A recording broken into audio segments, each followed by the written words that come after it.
कैसे अजी चाय कम पिया करो। ऐसे अजी चाय कम पिया करो, होठों की सांस चली जाएगी।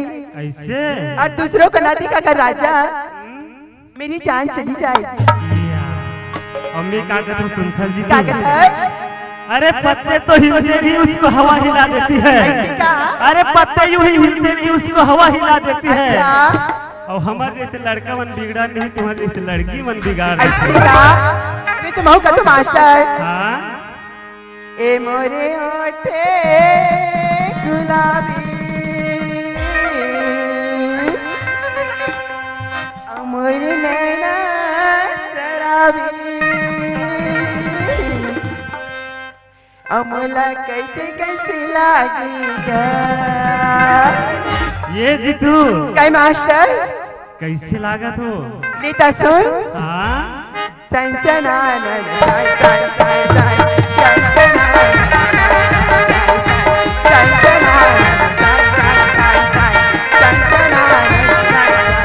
तोरी होती गुलाबी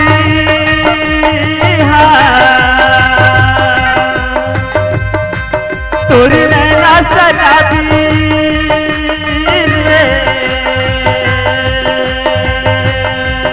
तोरी होती गुलाबी तोरी नैना शराबी तोरी होती गुलाबी तोरी नैना शराबी तोला तोला तोला कैसे कैसे लागे यार।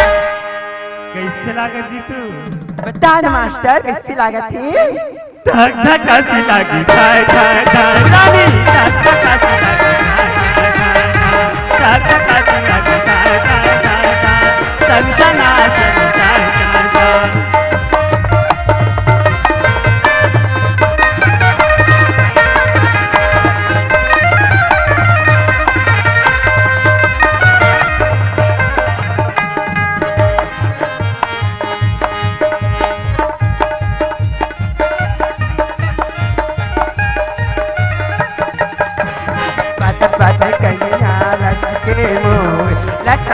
गुजिया के पत्थर पत्थर के निहालत के तू लक्ष्मी लक्ष्मिया के दुनिया बचो पत्थर पत्थर के निहालत के मोर लक्ष्मी सा गुजिया के दुनिया पत्थर पत्थर के निहालत के तू लक्ष्मी लक्ष्मिया के दुनिया बचो ओरे हो तेरा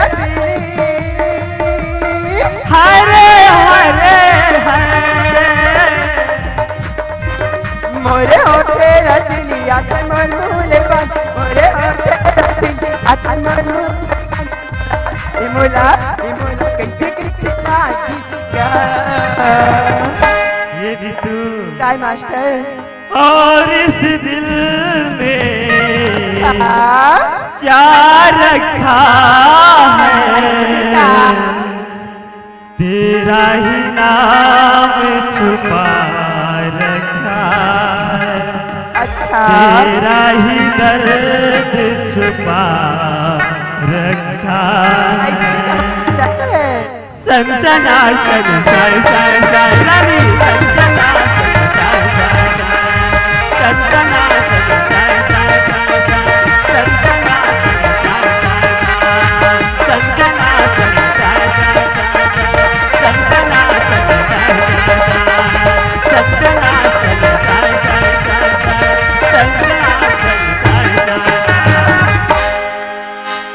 जोहार संगवारी हो। अगर आप मन ला हमार वीडियो पसंद ही सोही तो वीडियो ला लाइक करो और चैनल ला सब्सक्राइब जरूर करो और हाँ बेल आइकन ला जरूर दबाओ ताकि हमार नवा अवैया वीडियो आप मन ला सबले पहले मिले।